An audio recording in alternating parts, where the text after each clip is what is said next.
The Georgetown Hoyas are 5-0 for the first time since 2017, and they are off to the ESPN Events Invitational to take on Dayton on Thanksgiving night. We are joined by the head coach in his third season leading the Hoyas, Ed Cooley now. And Ed, you said after Saturday's win over Wagner, look, wasn't perfect by us, but we're playing with purpose. How much do you see that out of this group every day? I think our focus has been incredibly detail oriented. It's fun having a couple of older guys that were here last year that know the know-how and understand what our practices look like, what our preparation looks like. And again, you don't always get what you want. As all of us coaches, we want excellence every single day. We demand excellence every single day. At the end of the day, we are coaching 18 to 22-year-olds, and there are going to be flaws in their game and in their personalities. You just hope the flaw doesn't cost you a game. What do you like most about this team? Great question. Great question, John. Just our resilience, our competitive edge. Our men compete. In some of the developmental drills we do, I don't like it as much. Yet when we get to 5-on-5, we're really competitive. They go at one another. I love our depth. So there's not a large drop off, or there's not a big difference between player 1 through 13 or 1 through 12, how many scholarship players we have. So that's allowed us to develop and practice and get us game ready. I would say the competitive edge of the group has been so inspiring to me. Well, and then something else comes to mind on Saturday in your most recent win, and then this has happened against Clemson, and when you made key plays against Maryland, you had 21 assists on Saturday, Ed, and you had 5 in double figures. When you've got resilience, there also has to be that collective nature. How much do you feel like here in year 3 that you've now got a wholesome group of guys who are aligned with everything you and your staff are talking through? And what can you say about the way this team's capable of moving the basketball with different options? It's a lot in that question there. First and foremost, I think that the staff did a really good job. Not players who can come to Georgetown, players who can play for us, Mm. play our style, play with an identity of toughness, of physicality, of speed, of strength, of length. And again, not having Vince Iwuchukwu in the lineup, our team looks a little different. Julius is doing a great job. Jay Fort is coming along. Seal is coming along. When you lose somebody with that length, strength, and experience, you are going to have a different identity. And the week off allowed us to adjust to that. So no matter what sport we talk about, and we're talking about basketball, when you have total buy-in from player 1 through, we have 15 players on our team. When you have total buy-in from your athletic director, your president, your GAs, your sports information, your marketing team, when you have total buy-in, I think that's when you allow your programs to grow and they build the identity that's going to sustain success. You know what I'm saying? So that's where I feel we're at in year 3 here at Georgetown. I think the alignment has really improved. I think our players have improved. I think the DMV area sees a product on the floor that they can be proud of, that are playing together, that are playing with a purpose, that are playing on a mission. And again, playing in the league, I was really happy to see our league continue to get better and win some of our non-conference games. We were hurt early. So we got to be all in on that as well. Our goal is to get as many teams into that field of 68 once it's announced in mid-March. Eddie had 26 points against Clemson. His name is KJ Lewis, and he has been as impactful an addition, I don't think just in the conference, I think in the country, with how well he has played. Everybody sees the numbers. They see the highlights. There's plenty of them. You get to spend every day with this kid, and you recruited him to Georgetown. What can you tell us about the person, KJ Lewis? The Big East Media Day, we talked about him a lot, and there's so many similarities with him with players I've coached in the past. Whether it be going way back, whether it be a Troy Bell or a Ryan Sidney, whether it be a David Duke or a Chris Dunn, There's a Devin Carter in him a little bit. There's a Justin Minaya in him a little bit. There is a Micah Peavy in him a little bit, a little bit. When you look at all those, he's just a person who has an it factor when he plays, right? And he's getting better by the day. He impacts winning. He's not just about scoring. He can defend 1 through 5. His versatility on the defensive end is elite. He's fun to be around. He has a great personality. He always has energy. I think anytime one of your better players on your team is an energy giver, that resonates through coaching, that resonates with the rest of your players.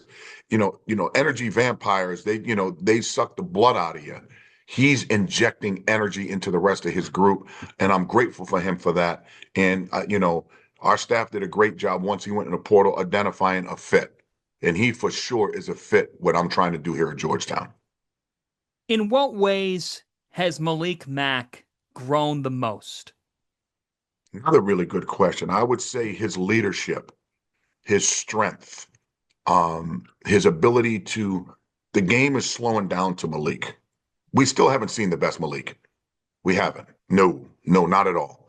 He just, the game is slowing down to him. He's learning to lead through positive reinforcement. He's learning the strengths of each and every individual. The player coach relationship he has with the staff has really improved with respect to everything boils down to trust when you're the maestro.